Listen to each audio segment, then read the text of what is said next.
बच्चों, topper guidance academy में आपका स्वागत है। आज हम लोग इलेक्ट्रोस्टैट में पढ़ेंगे कूलम्ब्स लॉ। चलिए स्टार्ट करते हैं। सबसे पहले कूलम्ब्स लॉ क्या होता है हम लोग देखते हैं। आप एक स्टेटमेंट पढ़े थे जब हम लोग चार्ज पढ़ रहे थे, two similar charge repel each other. अगर दो सिमिलर चार्ज होता है तो वो एक दूसरे को क्या करता है, रिपेल करता है।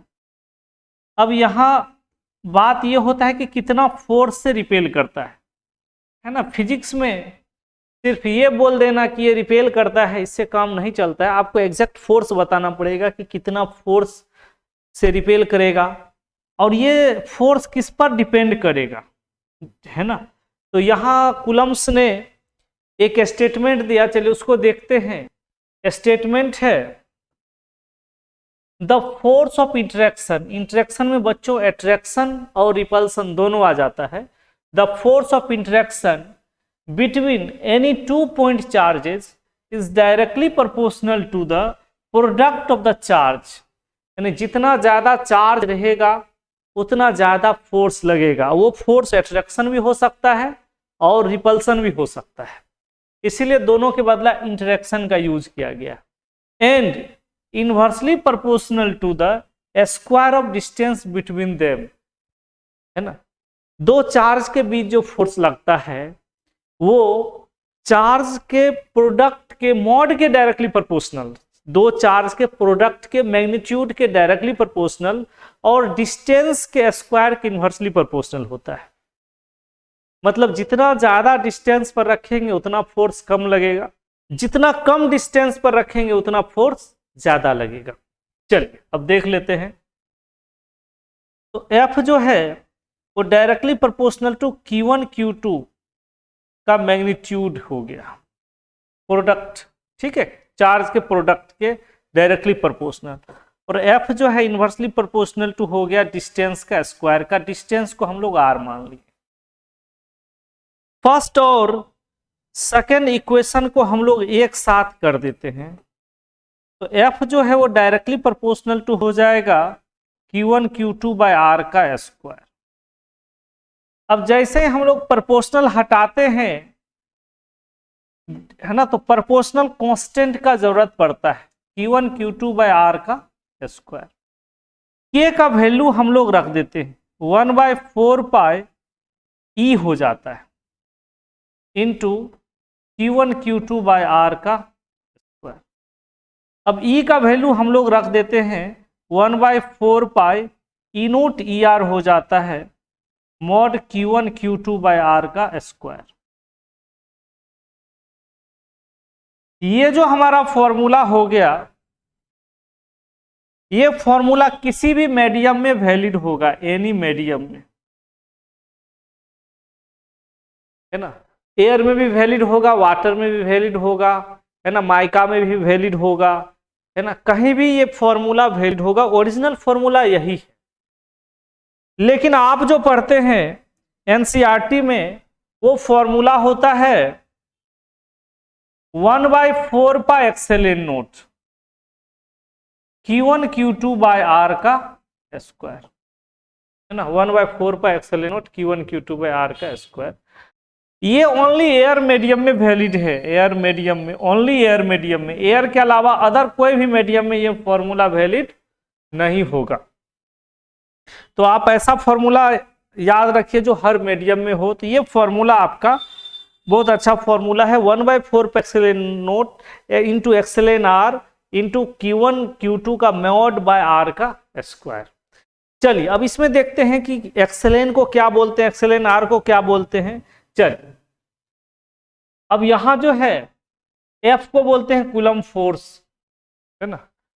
उसके बाद Q1 Q2 को बोलते हैं चार्ज, R को बोलते हैं डिस्टेंस, दोनों चार्ज के बीच का डिस्टेंस। K को बोलते हैं इलेक्ट्रोस्टैटिक कांस्टेंट, जिसका वैल्यू होता है 1/4 पाई एक्सएलएन नोट, किसमें, एयर में, इस, है ना। इसका नोमरिकल्स वैल्यू याद रखेंगे 9 × 10⁹। नोमरिकल्स बनाने में आपको यही वैल्यू काम देगा, 9 × 10⁹। यूनिट होता है न्यूटन मीटर स्क्वायर पर कूलम स्क्वायर। बिहार बोर्ड में ना ऑब्जेक्टिव में पूछता है, या कुछ एग्जाम में जो है ना बोर्ड का एग्जाम होता है, simple Bihar board, MP board, UP board, ये सब ऑब्जेक्टिव एग्जाम में कभी कभी इसका यूनिट भी पूछ देता है कि इलेक्ट्रोस्टैटिक फोर्स कांस्टेंट का यूनिट बताइए। चलिए अगला देख लेते हैं। ई को बोलते हैं परमिटिविटी ऑफ मीडियम, याद रखिएगा परमिटिविटी बोलते हैं इसको।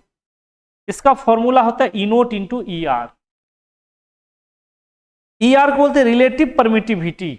इसका वैल्यू अलग अलग होता है, एयर में 1 होता है या वैक्यूम में, वाटर में 80 से 81 होता है, ग्लास में 3 और 4 के बीच में होता है, माइका में 3 और 6 के बीच में होता है, और मेटल में इन्फिनिटिव होता है। उसके बाद ई नोट को बोलते हैं परमिटिविटी ऑफ वैक्यूम।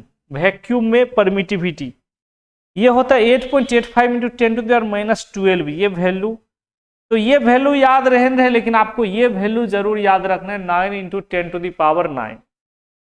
चल तो कूलम्स लॉ आप देखें, कूलम्स लॉ क्या होता है कि ये बताता है कि दो चार्ज के बीच कितना अट्रैक्शन या कितना रिपल्सन लगा और वो किस पर डिपेंड किया। वो क्या होता है ना, चार्ज के प्रोडक्ट के डायरेक्टली प्रोपोर्शनल और डिस्टेंस के स्क्वायर के इन्वर्सली प्रोपोर्शनल होता है। चलिए आगे हम लोग देखते हैं वेक्टर फॉर्म। मान के चलिए हमारा जो क्वेश्चन है वो वेक्टर फॉर्म में दे दिया, तो इसके लिए हम लोग को डायग्राम बनाना पड़ेगा। ये हमारा आई है, ये हमारा जे है, ये हमारा ऑरिजिन है। हम लोग 2D ही डायग्राम बनाते हैं। एक चार्ज यहाँ Q1 है, दूसरा चार्ज Q2 है, ठीक है, और यहाँ से इसका डिस्टेंस R1 है, यहाँ से इसका डिस्टेंस कितना है R2 है। ये जो हो जाएगा वो डेल्टा R होगा, डिस्प्लेसमेंट वेक्टर होगा, क्योंकि वेक्टर इसलिए R1 वेक्टर R2 वेक्टर कर, ठीक है। अब क्योंकि दोनों पॉजिटिव चार्ज है, दोनों कौन सा चार्ज है, पॉजिटिव चार्ज है, इसीलिए दोनों एक दूसरे को रिपल्सन फोर्स लगेगा। तो दोनों फोर्स का हम लोग नंबरिंग करेंगे। तो पहला फोर्स को इसको लिख देते हैं F2 विथ रिस्पेक्ट टू 1, मतलब 2 पर 1 लगा रहा है, फोर्स 1 2 विथ रिस्पेक्ट टू 1, और इस पर हो जाएगा F1 विथ रिस्पेक्ट टू 2, 1 पर 2 लगा रहा है। क्योंकि दोनों पॉजिटिव चार्ज है इसीलिए दोनों रिपल्सन फोर्स लगाएगा। अब अगर बच्चों आपको F12 वेक्टर निकालने बोल दिया जाए, है ना, ये वाला, ये फोर्स कितना हो, फॉर्मूला लगाइएगा 1/4 pi epsilon naught Q1 Q2 का mod bye mod of delta R का होल स्क्वायर इंटू R का कैप, है ना, ऐसा। अब इसको देखते हैं 1/4 pi epsilon naught mod of Q1 Q2 bye mod of delta R vector का होल स्क्वायर इंटू, इसको हम लोग बदलेंगे तो होगा delta R vector by mod of delta R vector, है ना। यूनिट वेक्टर आप निकालना वेक्टर में सीखे हैं, ये होता है किसी का यूनिट वेक्टर निकालते उसका वेक्टर और उसके मैग्नीट्यूड से क्या करते हैं, डिवाइड कर देते हैं। अब ये R और मॉड मिलके मॉड का Q हो जाएगा, तो ये होगा 1/4 pi epsilon naught mod Q1 Q2 by, है ना, डेल्टा R वेक्टर का whole Q into delta R vector. अब यहाँ हम लोग वैल्यू रख देते हैं, डिस्प्लेसमेंट वेक्टर आप वेक्टर में पढ़े हुए हैं, ये होगा Q1 Q2 by delta R की जगह आप देखेंगे फाइनल माइनस इनिशियल लेना है, तो यहाँ 1 2 बोल रहा है, फोर्स 1 विथ रिस्पेक्ट टू 2, तो 1 को आप फाइनल समझिए और 2 को आप इनिशियल समझिए, उसका होल Q हो जाएगा, और R1 vector minus R2 vector ये हमारा आ जाएगा F12। अब बच्चों अगर मान के चलिए हमको F21 निकालना हो, तो आप, है ना, कुछ नहीं कीजिए, जहां 1 था वहां 2 कर दीजिए, जहां 2 था वहां 1 कर दीजिए, तो हो जाएगा 1/4 pi epsilon naught mod of Q1 Q2 upon R2 minus R1 vector का whole Q into R2 minus R1 vector, ये आपका आ जाएगा। और आप, है ना, जान लीजिए कि आप जान लीजिए मैग्नीट्यूड जो होता है ना वो दोनों का इक्वल होता है, लेकिन डायरेक्शन जो होता है ना वो दोनों वेक्टर का क्या होता है, अपोजिट होता है ना। या इसको ऐसे भी लिख सकते हैं, two one vector is equal to 0, है ना। तो वेक्टर फॉर्म आपका रहेगा क्वेश्चन, तो आप ये फॉर्मूला लगा करके, है ना, ये फॉर्मूला लगा करके क्या कीजिएगा, बनाइएगा। तो दोनों का पोजीशन वेक्टर को घटा लीजिएगा, यहाँ भी घटा लीजिएगा, इसका मैग्नीट्यूड का क्यूब कर दीजिएगा, चार्ज को ऊपर रख दीजिएगा मैग्नीट्यूड में, 1/4 पर एक्सेलेरेट नोट से अगर एयर मीडियम में हो तो इनटू कर दीजिएगा, फिर इसका वैल्यू बाद में क्या कीजिएगा, रख दीजिएगा। तो ये था बच्चों वेक्टर फॉर्म किसका, कूलम्ब फोर्स का। चलिए आगे बढ़ते हैं। कुछ इंपॉर्टेंट पॉइंट है, इस फोर्स को एफ से डिनोट करते हैं, कूलम्ब फोर्स को भी किससे डिनोट करते हैं, एफ से ही। इसका ये भी वेक्टर क्वांटिटी है, वैसे भी फोर्स कोई भी हो वो क्या होता है, वेक्टर क्वांटिटी होता है, क्योंकि उसमें मैग्नीट्यूड भी होता है, उसमें डायरेक्शन भी होता है। चलिए, ऐसा यूनिट न्यूटन है। दुनिया का कोई फोर्स हो, मैग्नेटिक फोर्स हो, न्यूक्लियर फोर्स हो, सिंपल फोर्स हो, है ना, नॉर्मल फोर्स हो, स्प्रिंग फोर्स हो, कोई सा ग्रेविटेशनल फोर्स हो, इलेक्ट्रिक फोर्स हो, कोई सा भी फोर्स हो, उसका यूनिट बच्चों न्यूटन होता है और डायमेंशन भी वही होता है, mlt-2। याद रखेंगे हम लोग एक्शन और रिएक्शन दोनों कंडीशन में कूलम्ब फोर्स का यूज करते हैं। ये टेंगल्स और पैरेललोग्राम लॉ ऑफ एडिशन को मानता है ना। अगर आप कूलम्ब्स लॉ पढ़ रहे हैं और आपको वेक्टर का टेंगल्स लॉ और पैरेललोग्राम लॉ नहीं आता है या कॉन्सेप्ट क्लियर नहीं है बच्चों, तो आपको बहुत दिक्कत होगा। अगर आपको कूलम्ब फोर्स के लिए टेंगल्स और पैरेललोग्राम्स लॉ ऑफ वेक्टर नहीं आता है तो आप पीछे वाला वीडियो भी देख सकते हैं हमारा, उसमें टेंगल्स और पैरेललोग्राम लॉ ऑफ एडिशन का एक वीडियो बनाया गया है। चलिए आगे बढ़ते हैं। कर by presence of dielectric, dielectric के प्रेजेंस में फोर्स डिक्रीज हो जाता है 1/k टाइम्स। कितना टाइम्स बच्चों, 1/k टाइम्स, 1/k टाइम्स। अब इसको समझेंगे, मान के चलिए ये हमारा Q1 चार्ज है, ये हमारा Q2 चार्ज है, इसको निगेटिव में लेते हैं और बीच में हम कुछ कचरा भर दिए डाइलेक्ट्रिक, ठीक है। अब डाइलेक्ट्रिक का कुछ ना कुछ वैल्यू होगा, K होगा। तो जितना फोर्स एयर में लगना चाहिए जब कचरा नहीं भरे थे, उतना फोर्स अभी नहीं लगेगा, फोर्स कुछ कम हो जाएगा। कितना कम होगा बच्चों, तो F2 जो होगा, F एयर मतलब एयर में जितना फोर्स था वो बाय K टाइम्स कम हो जाएगा। K क्या हो गया, जितना ये डाइलेक्ट्रिक का कांस्टेंट का वैल्यू होगा ना वो K हो गया। तो सबसे पहले हम लोग एयर का, जब एयर होता है या वैक्यूम होता है उस समय का फोर्स निकाल लेंगे और जितना डाइलेक्ट्रिक कांस्टेंट दिया रहेगा उससे डिवाइड कर देंगे तो हमको न्यू फोर्स मिल जाएगा।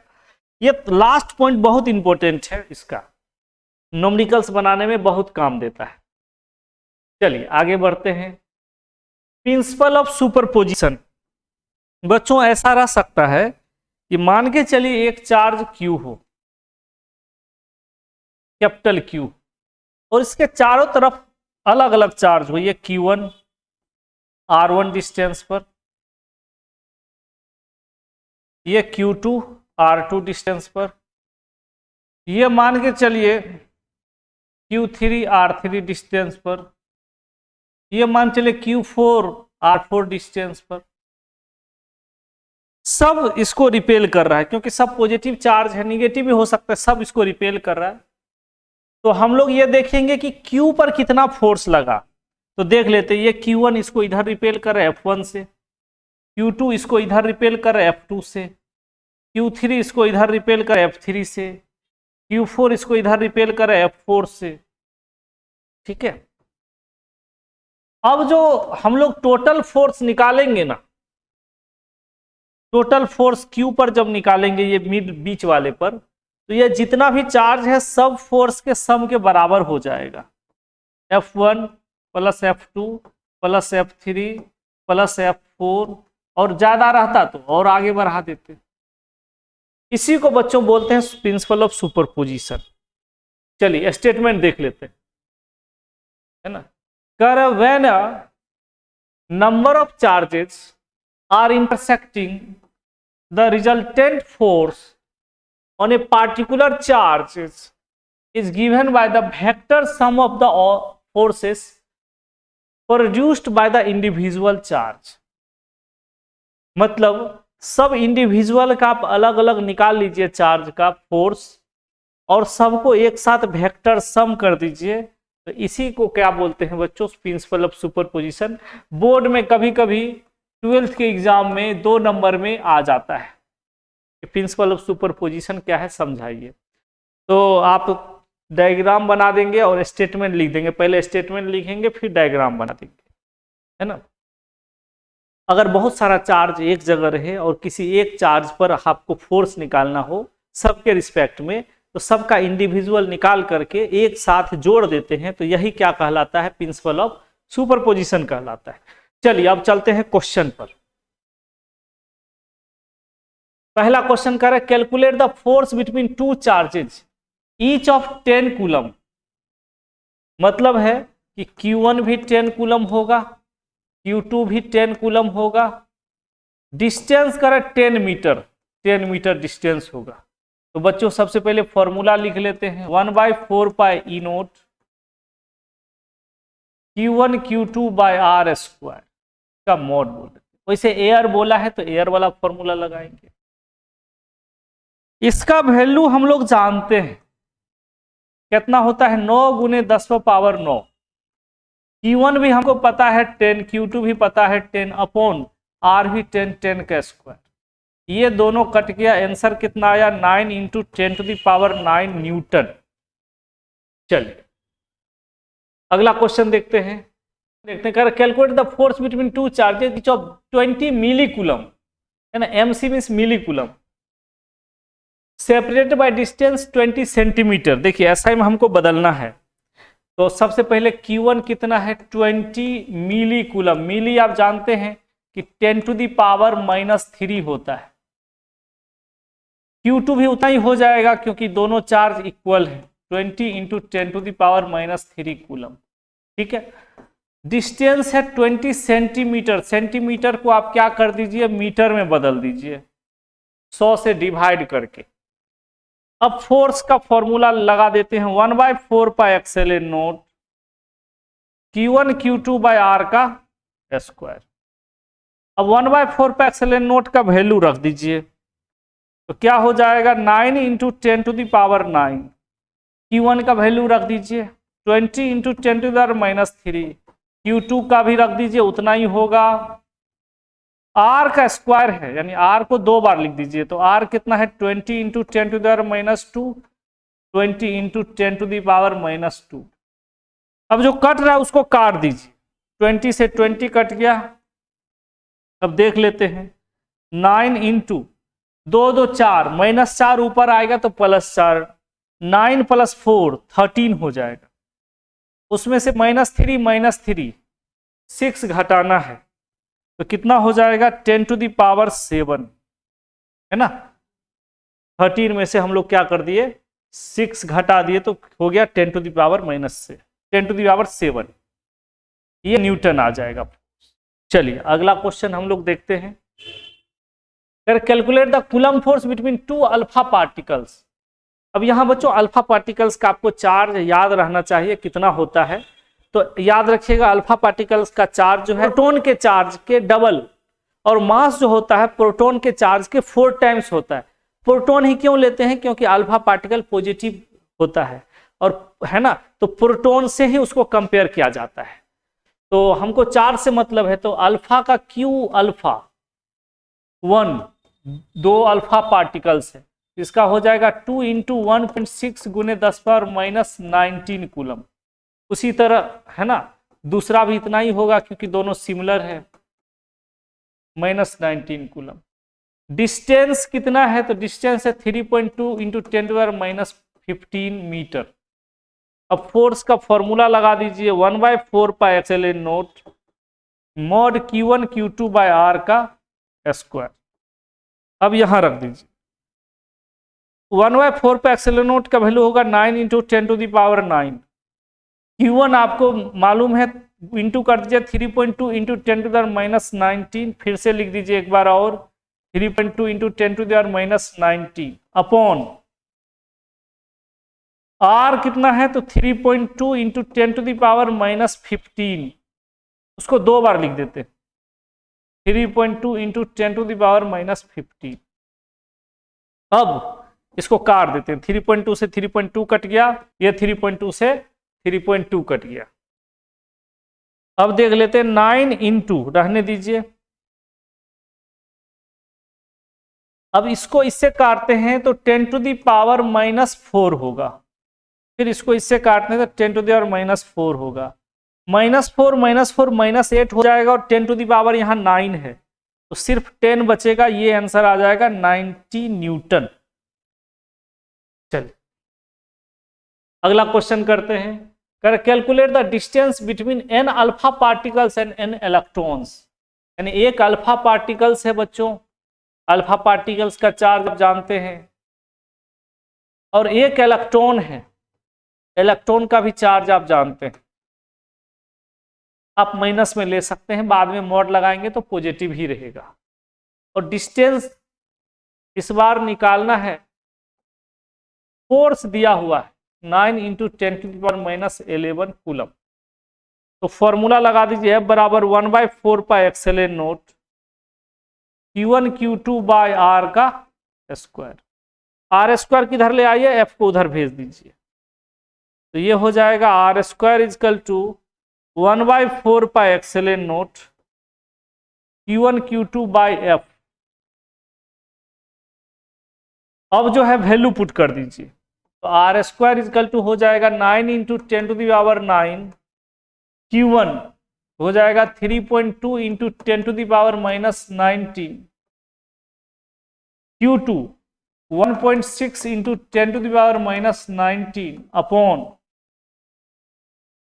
डिस्टेंस हमको निकालना है तो 4 से डिवाइड करेंगे, 9 इंटू 10⁻⁻11, है ना। अब इसको काट देते, 9 से 9 खत्म हो गया, तो ये बचा 3.2 इंटू 1.6, ठीक है। ये 11 ऊपर चला जाएगा, प्लस में आ जाएगा, 9 और 11 को जोड़ेंगे 20 हो जाएगा, और 19 19 38, 20 में से 38 घटा देंगे तो हो जाएगा 10 - 18, तो R बराबर रूट हो जाएगा बच्चों, 3.2 इंटू 1.6 इंटू 10⁻⁻18। अब देखिएगा, इसको रूट से बाहर निकालेंगे तो 16√2 1.6√2 हो जाएगा, 18 बाहर निकलेगा तो 10⁻⁻9 हो जाएगा, और ये हमारा मीटर में आएगा क्योंकि हमने सब वैल्यू को SI में लिया है।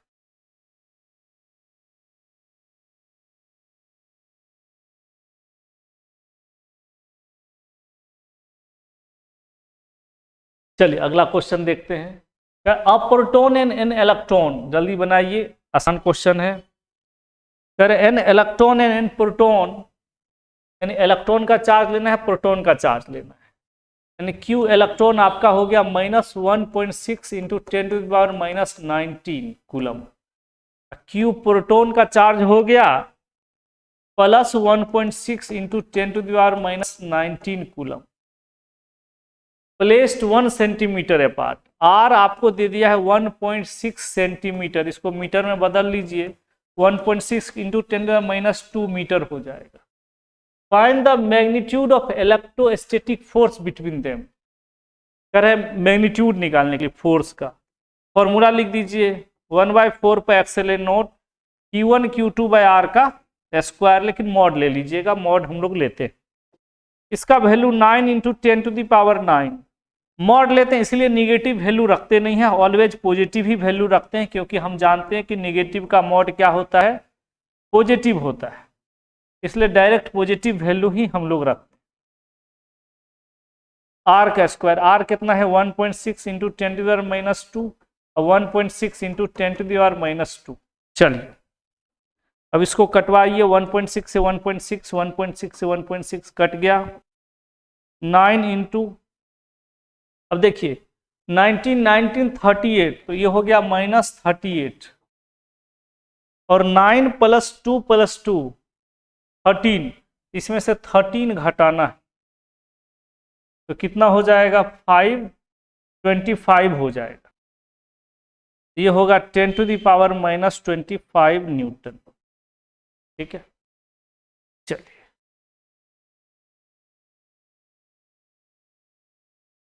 अगला क्वेश्चन देखते हैं।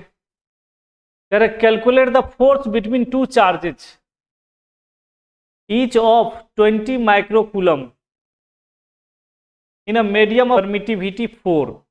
अब देखिएगा इसको हम लोग कैसे बनाते हैं। दो चार्ज है, Q1 है 20 माइक्रोकूलम, इसको माइक्रो मीन्स आप जानते हैं -6 होता है, Q2 भी इतना ही है 20 माइक्रोकूलम, -6 होता है। ER हमको पता है 4 और डिस्टेंस भी हमको पता है 40 सेंटीमीटर। इसको मीटर में बदलिए, 1000, इसको मीटर में बदल लिए। इसके लिए आपको 100 से क्या करना पड़ेगा, डिवाइड करना पड़ेगा। तो फोर्स का फॉर्मूला आप लगा दीजिए 1/4 पर एक्सएलएन नोट। एक्सएलएन आर लगाइएगा क्योंकि रिलेटिव परमिटिविटी दे रहा है आपको, है ना, एकदम मीडियम वाला फॉर्मूला लगाना पड़ेगा, मॉड ऑफ Q1 Q2/R का स्क्वायर।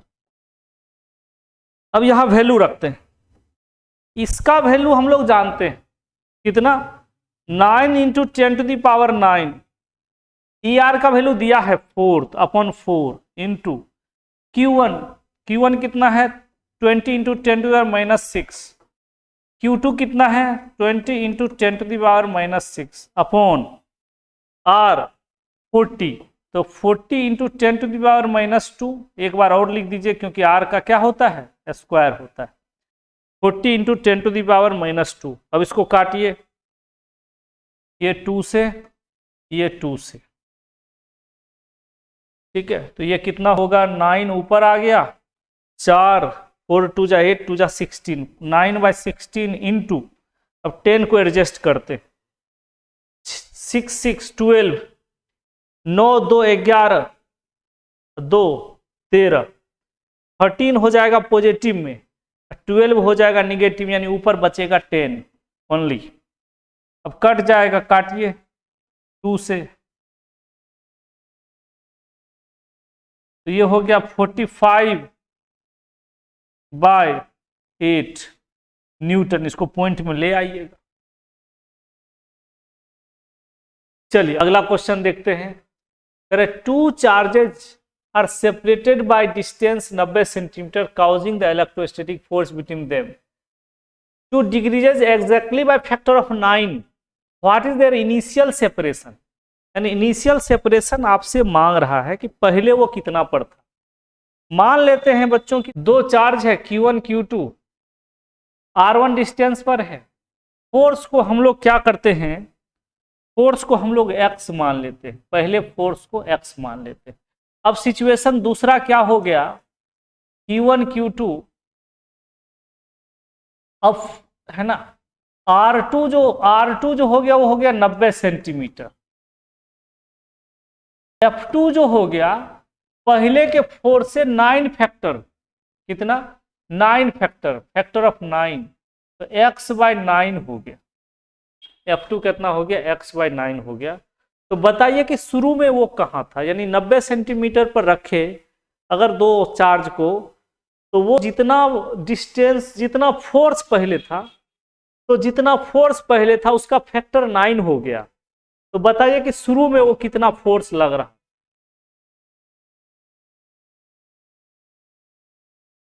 तो बताइए कि शुरू में वो कितना डिस्टेंस पर। फिर से देखते हैं, दो चार्ज है, मान के चलिए वो किसी डिस्टेंस पर था, कुछ फोर्स लग रहा था, उस फोर्स को x मान लेते हैं।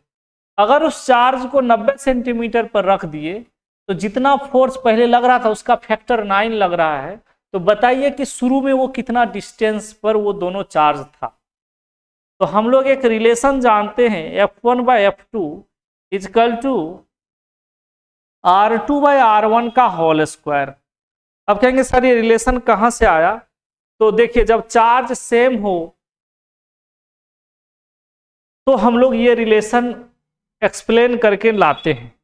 हम आपको एक्सप्लेन भी कर देते। चलिए मान लीजिए ये रिलेशन आप नहीं जानते, आप सिर्फ फॉर्मूला जानते हैं, तो चलिए फॉर्मूला लगा दीजिए। फॉर्मूला F1 का होगा 1/4 epsilon naught Q1 Q2 bye R1 का स्क्वायर, क्योंकि चार्ज सेम है, यानी वही चार्ज को यहाँ रखे वही चार्ज को यहाँ रख दिए तो चार्ज तो सेम ही रहेगा, डिस्टेंस अलग हो गया और फोर्स अलग हो गया, इसलिए Q1 Q2 को हम लोग सेम रखें। 1/4 एप्सिलॉन नॉट, फिर से कर दीजिए Q1 Q2 बाय R2 का स्क्वायर। इसको जम के काटते हैं। 1/4 एप्सिलॉन नॉट इससे कट गया, Q1 Q2 कट गया, ये और ये ऊपर चला गया, तो हो जाएगा F1/F2 इजकल टू R2 का स्क्वायर बाय R1 का स्क्वायर, नीचे वाला ऊपर चला जाएगा। अब दोनों का स्क्वायर कॉमन ले लेते हैं, F1/F2 इजकल टू हो जाएगा R2/R1 का स्क्वायर।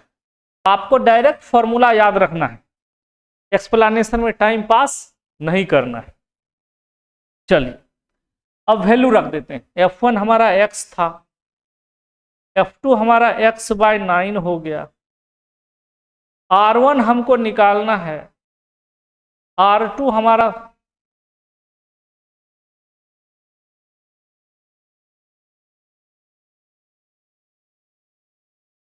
R2 हमारा 90 सेंटीमीटर है और R1 हमको निकालना है। अब इसको हम लोग कटवाते, x कट गया, 9 ऊपर चला गया तो 9/1 हो गया, 90/R1 का होल स्क्वायर। स्क्वायर इधर आएगा तो क्या हो जाएगा, रूट हो जाएगा, तो 9 का रूट 3 होगा, 3/1 इजकल टू 90/R1। अब क्रॉस कर दीजिए, R1 इजकल टू 90/3, तो ये हो जाएगा 30 सेंटीमीटर। R1 कितना हो जाएगा, 30 सेंटीमीटर। ठीक है, तो ऐसे इस टाइप के क्वेश्चन को आप बना सकते हैं। तो आप डायरेक्ट ये रिलेशन लेंगे तो आपका टाइम बचेगा। अगला क्वेश्चन कह रहा है, क्या कर रहे, देखिए the force between two charges when separated by distance 100 centimetre. कह रहे जब 100 सेंटीमीटर पर था तो इसका फोर्स जो लग रहा था वो 30 मिली न्यूटन लग रहा था। देखिएगा कह रहे हैं अगर फोर्स निकालो, अगर ये चार्ज 50 सेंटीमीटर पर हो जाए, R2 अगर 50 सेंटीमीटर हो जाए तो F2 कितना होगा। तो डायरेक्ट बच्चों रिलेशन ही लगाते हैं, F1/F2 इजकल टू R2/R1 का क्या होल स्क्वायर।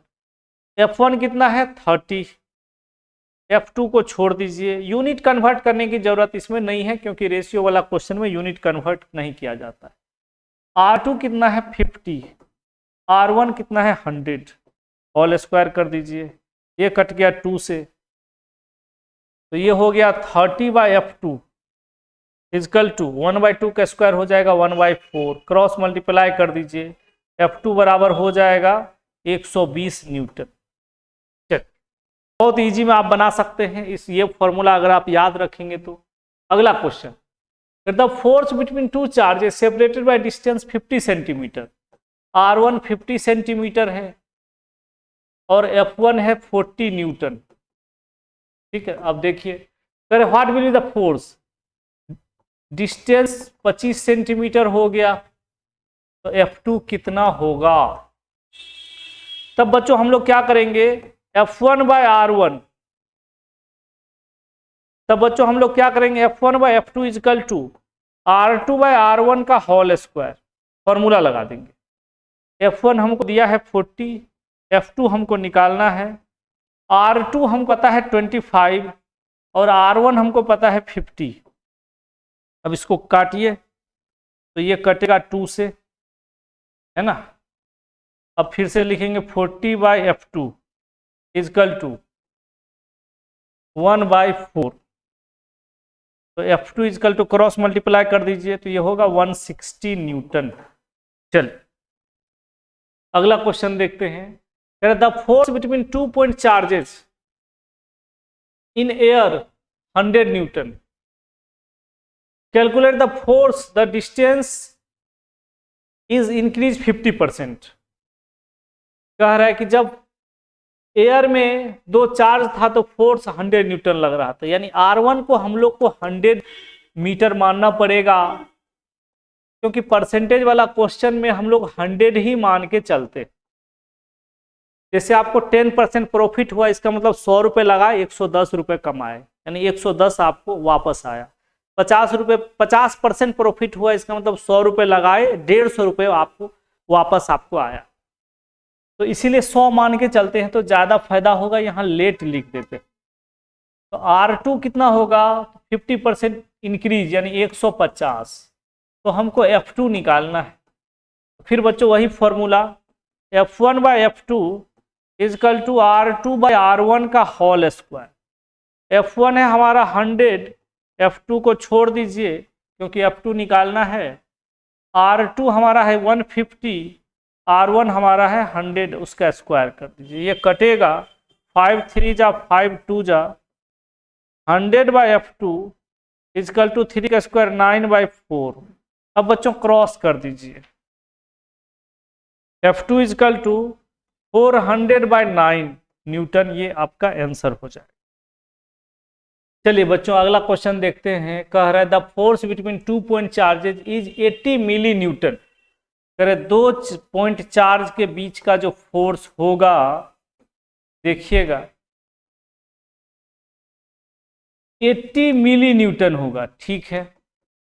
अब देखिएगा, करे when they are placed in the free space, अगर ये फ्री स्पेस में है तो 80 मिली न्यूटन है, बहुत बढ़िया। करे what is force between them, इसके बीच का फोर्स क्या होगा। They are placed in the water at the same distance, अगर मान के चलिए डिस्टेंस सब कुछ सेम है, मान चलिए पहले भी R था अभी भी R है डिस्टेंस, इसका फोर्स क्या होगा जब इसको वाटर में हम लोग क्या करते हैं, रख देते हैं, ठीक है। बच्चों एक कॉन्सेप्ट हम आपको बताए थे, F जो होगा मीडियम में, किसी मीडियम में जो होगा F0/K के बराबर होगा। आपको पूरा कैलकुलेशन करने की जरूरत नहीं है, स्मार्ट वर्क करने की जरूरत है। स्टेटमेंट बोला था कि जब किसी चार्ज को किसी डाइलेक्ट्रिक में रखते हैं तो उसका फोर्स जो है 1/K टाइम्स घट जाता है। एयर में जितना होता है उतना K टाइम्स डिक्रीज हो जाता है। तो हम लोग एक लाइन में क्वेश्चन खत्म करेंगे। एयर में हमको दिया हुआ है 80 मिली न्यूटन, और वाटर का जो डाइलेक्ट्रिक कांस्टेंट होता है बच्चों 80 to 81 होता है। तो हम लोग 80 ही ले लेते हैं, है ना, काटने में अच्छा होगा।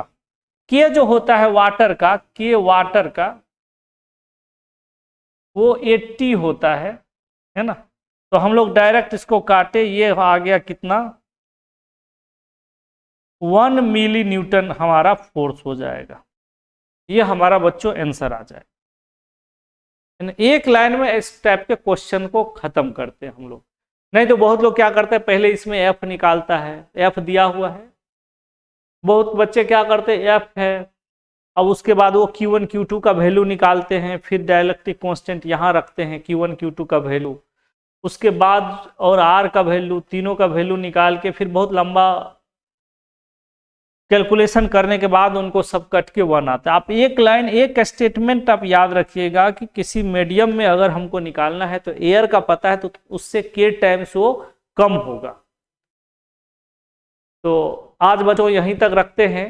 अगले क्लास में हम लोग एप्लीकेशंस ऑफ कूलम्स लॉ पढ़ेंगे। कूलम्स लॉ का बहुत ही है ना अच्छा सिचुएशन पढ़ेंगे, जिससे आपको किसी भी बुक का क्वेश्चन, SC वर्मा हो, क्वेश्चन बैंक हो, JEE हो, इजीली बन जाएगा। तो आज यहीं तक रखते हैं।